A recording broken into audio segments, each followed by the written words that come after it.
جب کسی کے ہاں اولاد نہیں ہوتی تو اس کو 2 4 5 6 سال دیکھنے کے بعد طلاق دے دی جاتی ہے۔ اور بعض کا ایسا ہوتا ہے کہ طبی نقص کمزوری مرد میں ہوتی ہے تو اس کے باوجود بھی طلاق عورت کو دے دی جاتی ہے اور وہ مرد بولتا نہیں ہے، اور پھر دوسری جگہ نکاح ہوتا ہے تو پھر معاملہ وہی ہوتا ہے۔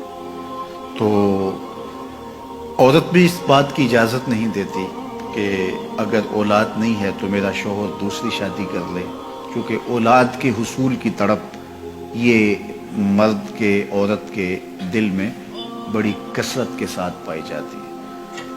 لیکن اگر یہ سمجھیں کہ اللہ کی مرضی ہوگی تو ہمیں نصیب ہوگی، نہیں مرضی تو کوئی بات نہیں ہے۔ اچھا، ایسا بھی ہوتا ہے کہ اولاد تو ہوئی ہے لیکن اولاد مادینہ ہوئی ہے، اولاد نارینہ نہیں ہوئی، تو اولاد نارینہ نہ ہونے کی وجہ سے بھی طلاق ہو جاتی۔ بعض لوگ تو اتنے گرے ہوئے ہوتے ہیں کہ بیٹی کے پیدا ہونے پہ منہ بسور لیتے ہیں، چلو پہلی بیٹی پہ کچھ گوارا کر لیا، اور اگر دوسری بیٹی پیدا ہوئی ہے تو پھر ان کے تیور ہی بدل جاتے ہیں۔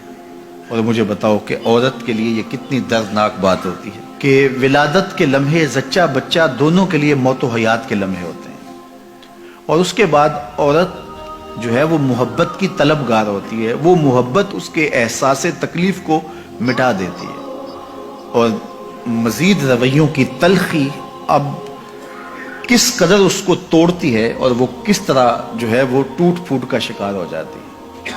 اور پھر تیسری اولاد سے پہلے عورت کا ہر لمحے رنگ بدلتا ہے کہ نہ جانے اللہ کی تقسیم کیا ہے، اور اگر اب بھی بیٹی ہوگی تو میرے اوپر کیا قیامت ٹوٹے گی۔ تو وہ لمحہ لمحہ جو ہے وہ اذیت سے گزرتی ہے اور دعائیں بھی مانگتی ہے کہ اللہ کرے بیٹا پیدا ہو، اگر اب تیسری بھی بیٹی پیدا ہوئی تو میرا حال کیا ہوگا۔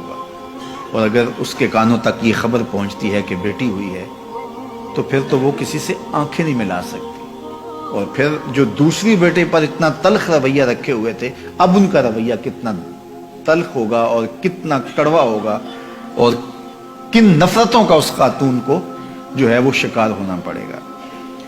یہ اللہ کی مرضی ہے، جسے چاہے بیٹا دے، یہ اللہ کی مرضی ہے جسے چاہے بیٹی دے۔ عورت کے ساتھ جو نفرت کا اظہار کیا جا رہا ہے اصل یہ اپنے رب سے مقابلہ ہے۔ کسی کے ہاں اگر بیٹی پیدا ہوئی تو اس عورت کا قصور کیا ہے؟ ایک ذرے کے برابر بھی اس کا کوئی قصور نہیں ہے، تو پھر اس کا مطلب ہے اس پہ منہ بسورنا اور اس پہ نفرت کا اظہار کرنا یہ اپنے رب کی تقسیم پہ اعتراض ہے کہ اس نے ہمیں بیٹی کیوں دی ہے۔ تو اللہ بیٹی عطا کرے پھر بھی راضی ہو جاؤ، اللہ بیٹا عطا کرے پھر بھی راضی ہو جاؤ۔ بیٹی رحمت ہے اور بیٹا اللہ کی نعمت ہے، وہ نعمت نصیب کرے پھر بھی خوش رہو، اس کی رحمت برسے تو پھر بھی خوش رہو۔ اگر بیٹی بری ہوتی اللہ اپنے محبوب کو 4 بیٹیاں عطا نہ کرتا۔ بعض اوقات بیٹی بیٹوں سے بہتر قرار پاتی ہے۔ حضرت حنہ نے دعا مانگی کہ اے اللہ مجھے اولاد عطا کر، پھر کیا ہوا کہ جب ولادت کے لمحے قریب آئے تو بیٹا پیدا نہیں ہوا، بیٹی پیدا ہوئی۔ تو اللہ تعالیٰ جل شانہ نے حضرت حنہ سے کہا جس طرح کی ہم نے تمہیں بیٹی دی ہے ایسے بیٹے بھی نہیں ہوتے، اور اس کا نام مریم رکھا۔ پھر اسی مریم سلام اللہ علیہا کے بطن سے حضرت عیسیٰ پیدا ہوئے۔ تو تھی بیٹی لیکن دیکھیے اللہ نے مرتبہ کیا دیا۔ تو یہ تو اللہ کو پتہ ہے کہ تمہارے لیے تمہاری آخرت کی ضامنہ بن جائے وہ بیٹی، تمہاری دنیا کی عزت کا سبب بن جائے وہ بیٹی، تمہارے قرار باطن کا سامان بن جائے وہ بیٹی۔ بعض اوقات بیٹوں کی نافرمانی ماں باپ کی ساری عزت خاک میں ملا دیتے ہیں، اور بعض اوقات بیٹیاں انسان کو کہاں سے کہاں اٹھا کے لے جاتی ہیں۔ تو یہ اللہ کی مرضی ہے کہ وہ بیٹا عطا کرے، وہ اللہ کی مرضی ہے کہ وہ بیٹی عطا کرے۔